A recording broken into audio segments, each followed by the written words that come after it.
Welcome to the Geek Easy. Sit back, grab a libation of your choice, and relax, 'cause it's time to do some geek stuff in the Geek Easy.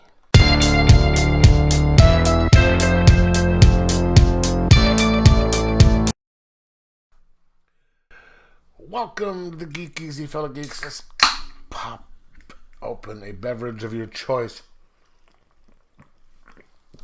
because today I'm going to be reviewing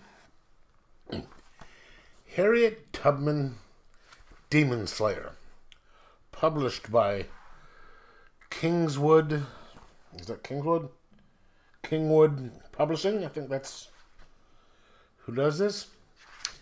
Written by David Crownson. He is the writer-creator. Cortland Ellis is the illustrator. And Sharonda J. Brown is the editor. Okay, so I'm walking the stacks today, and I see this cover, and I'm sitting there thinking, what? I just did not know what to think. I'm sitting there going, because, you see something like this, and at least with me, I don't want to speak for anyone else, I had no idea how they were going to go. Is this going to be, super preachy? Are they just going to go kind of camp? And there's just something about me going, get it. You need to read this. Really, no, dude, get it. Read it, get it. So I did. And I have to tell you, man, it was worth it. It's, man, I'm getting old. My eyes are going. What, $3.99? $4.99. It was worth every penny. So, we have it opens up 1860 in Charleston, South Carolina.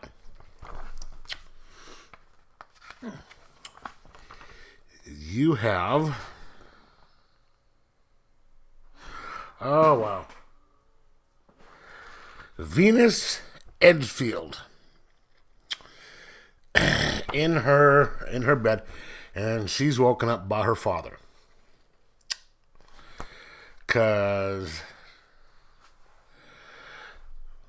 they're gonna GTFO. It's like, dude, we're out, we're gone, deuce, right? And it's nighttime, because that's the only time they can go, because it's not like they can run away in the daytime. And, the sliding out, and the kid asks where the mother is, and it's like, yes, she's off getting, horses. We find out that the father is afraid of riding horses, and he's never learned to ride, which Venus thinks is absolutely hilarious, as kids would do. She's just,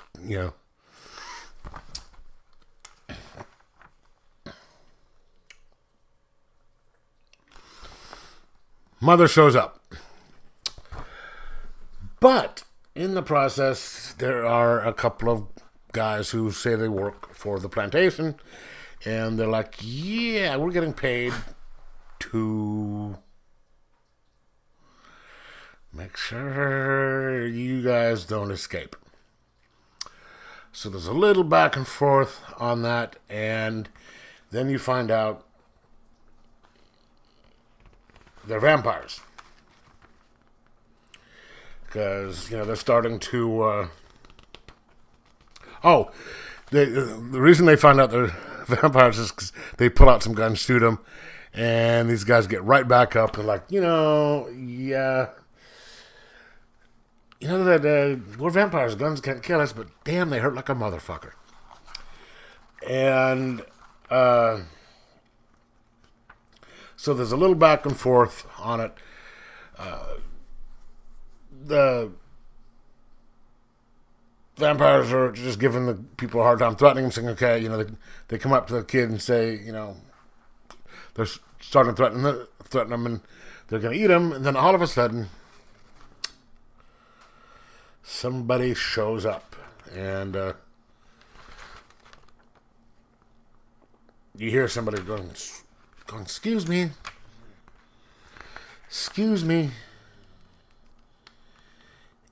and it is Harriet Tubman. Of course, she's getting right into their faces and talking smack and all that stuff. And you're like, okay. And then she proceeds to kick some vampire backside.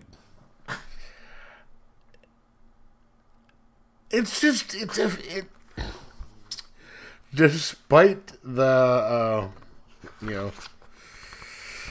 subject matter of people trying to escape slavery, which is not something you normally associate with funny stories. I mean, the two usually don't go hand in hand for obvious reasons. But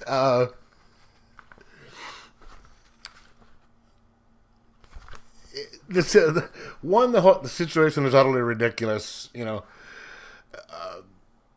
Vampires being used to help people escape. I mean, prevent people from escaping slavery. And not only is Harriet Tubman running the Underground Railroad, she's a vampire slayer and a demon killer. And she kicks ass. She's got these two katanas that she uses, and it's just badass. Cortland Ellis, the writer, did a really good job in kind of setting the mood. He kind of let you know right ahead of time who, who the good guys are, who the bad guys are. And even though the family is probably not going to be in there for more than a couple of issues, maybe, I think a lot of people would just have just keep them kind of a plain, but not with a lot of personality. These three characters have a distinct set of personalities. So he's developing these guys. The father, you can tell he's a loving father. He wants freedom. He's afraid of horses. He's not afraid to take action to save his family. His wife, she goes out. She's the one with the horses getting all this stuff, and the kid is just she's probably aware of the situation, of how dangerous the situation is, but she's just kind of enjoying the badassery of everything. Once, you can tell she's just like giving her dad a hard time about being scared of horses. But then once Harriet Tubman shows up, she's like, holy shit, this woman's awesome. And even the bad guys have each one is a little, kind of, they aren't, bad guy 1, bad guy 2, bad guy 3. They're all a little different. And you can tell Harriet Tubman she's only in like maybe the last half of the book, because the first part is the setup. But you can tell she is not to be trifled with at all. And I am so glad that I picked this book up. And it's weird because, you know what, I didn't know who the creative team was when I was reading through it. And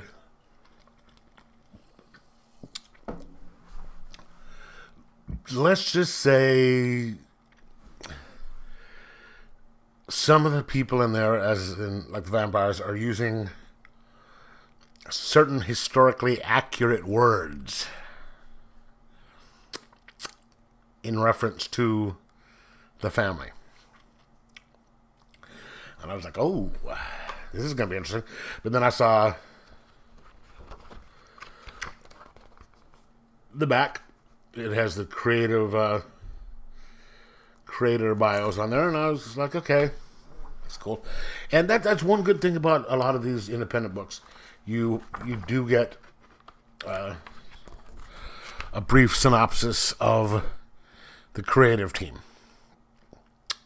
which is something I enjoy. I mean, it's not just in these, but you're a lot of the independent ones that I read. You get to see, boom, boom, boom, who the writer, who the artist is, and all that stuff.